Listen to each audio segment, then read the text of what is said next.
we're drawing to the close now of the intellectual part of the day, and there's always a great risk when you stand between a room full of tired, jet-lagged people and the alcohol.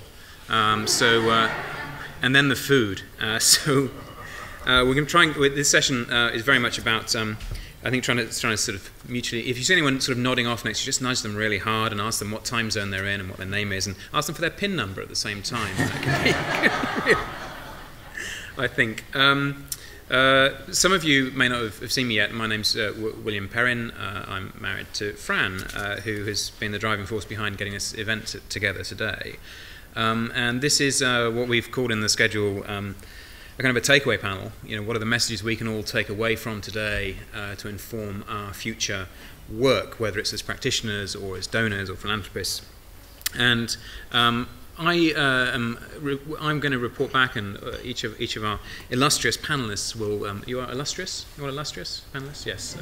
Although I've just noticed, actually, between us we have a less than average amount of hair. Actually, I thought that's why we're sitting together. Do we? Perhaps there was some sort of we share the same hairdresser, or there was some delousing program I didn't know about that went on a bit earlier. Where was I? And our illustrious panelists will each report back on the major sessions. Now, one of the tragedies of having a one-day conference is that we've had to run a lot of sessions in parallel. And that's always a bit unfair, to be absolutely honest, partly because sometimes you get more people in one room than another. And I was brought up on a farm. I spent 20 years of my life on an isolated farm. And I was sitting here this morning on the democracy panel, just looking at all the tweets about cow insemination that were going on and thinking, I wish I was in that one. I wish I was in the agriculture panel. So here iCow. Tell us about how they're bringing sort of science to farmers in Africa. I wish you could start with farmers in Britain. It'd be a good place to start, I tell you. So this morning, just to tell you sort of very roughly and very broadly what happened at the panel on democracy and accountability. We had some fantastic practitioners there who were working both in Africa and internationally and in the UK, who had used the very simple power of the web to expose to the wider world what either politicians get up to on our behalf, in the case of, say, Tom Steinberg and his many projects such as They Work For You and Write To Them, that actually made democracy much more accessible. And Tom, with funding from Ushahidi, has now set up, with funding from Omidyar, has now just set up, employed a couple of people in Nairobi to work on a series of parliamentary transparency projects there. And one of the things that Tom said resonated certainly with me and with Philip Thigo, who's working on so many projects in Kenya at the moment, which was that, you know, you should try and work with government. If you're working on a transparency project, you've got to try and work with government. But Tom's finding was that ultimately that's a really stupid thing to do because governments just don't move quickly enough. They don't understand the language we use around these technology projects. They're quite stilted. And ultimately, and we've seen this in Britain, and you've seen this in many countries, don't actually share a vivid or rather avid interest in transparency. The incentives are all wrong for them. So one of the important lessons there was really to balance how you do work with government. Philip Thigo was working in Nairobi on an extraordinary project called Huduma, which is helping to point out service failures where the government just gets things wrong and things don't work. And I did an enormous amount of work of that sort in this neighbourhood in King's Cross over the last 10 years. And you do have to go with the grain. You have to give the government a chance to operate. Almost to contradict that earlier point, in that, as Philip said, you know, the rich are mobile and, you know, they can move out. The poor are left behind, and the poor really have no one else to turn to for public services other than government.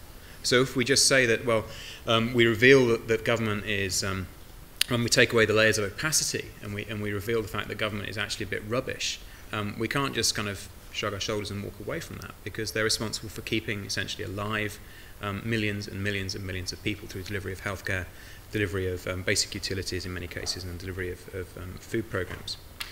Other very interesting points to arise from that session was this, and it's come up quite a few times in several sessions today, is the issue of transparency around aid and giving itself. Owen Barder was really very, very strong on what he felt that donors and international NGOs should be doing to make their data of what they do and what they give transparent and available to the world, so that people can then reuse that and repurpose it in a fascinating way. And I was really struck when you watched Twitter stream. One of the things that really went mad on Twitter today, apart from, by the way, all the pornographic images people tried to pour in through the hashtag, that wasn't planned. You know, that's not sponsored by Victoria's Secret or anything. We weren't expecting that. Sorry about that. I'm still trying to find that Jennifer Lopez picture. That's another matter. Was one of the things that went mad in the hashtag was Fran saying this morning that people don't buy their first mobile phone to look at government data. You know, that just isn't what they do. And it's important, I think, for philanthropists and donors and others to grasp that, releasing these very dry spreadsheets in CSV format or in some sort of open data format is really boring.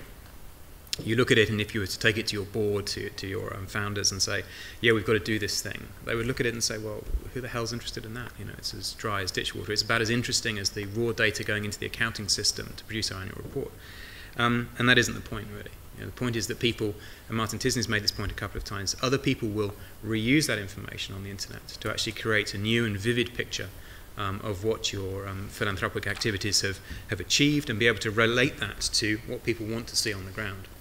The point was made very strongly that information about aid is usually information that donors want to give. It's this sort of donor-driven information, driven by transparency initiatives in the North. It very rarely actually reflects what people want to see on the street, on the ground, whether it's in Nairobi or Lome or in Lagos. But if you don't have the raw information that comes from donors in the first place, you can't repurpose it into something that's interesting, that's vivid, that's exciting. Very much like we saw with the Nigerian budget tracking tool that's come out of the Co-Creation Hub in Lagos, where essentially a very rapid journey. People are undertaking a very, very rapid journey from having almost no budgetary transparency at all to having something that's almost on a par with the kind of transparency that The Guardian upstairs here has been producing brilliantly in the UK in the last few years. So really very, very vivid stuff. And also we heard from Ken Banks as well, from Frontline SMS, about this, and it's an important theme I think will keep coming back, about we have to remember simplicity and appropriate tools. People have to have, we can't, I think Ken wasn't necessarily saying this, but I feel this quite strongly, we can't presume that everybody is going to have a smartphone. The evidence isn't there for that, necessarily in any developed market at the moment. We have to remember that there are still large numbers of people who don't have access to mobiles at all, but where they do have access to really quite simple tools. And Ken talked quite powerfully about some of the uses of Frontline SMS. Very, very simple tools, very simple accountability, very simple communications tools that when you give them to people, they will in the end work out what the use case is for them. You don't sort of give people a tool and walk away, but don't necessarily presume that you will know what happens to a technology tool you might give or fund in a community. So in a slightly rambly way, that's my perspective on the Transparency and Accountability session this morning. Now,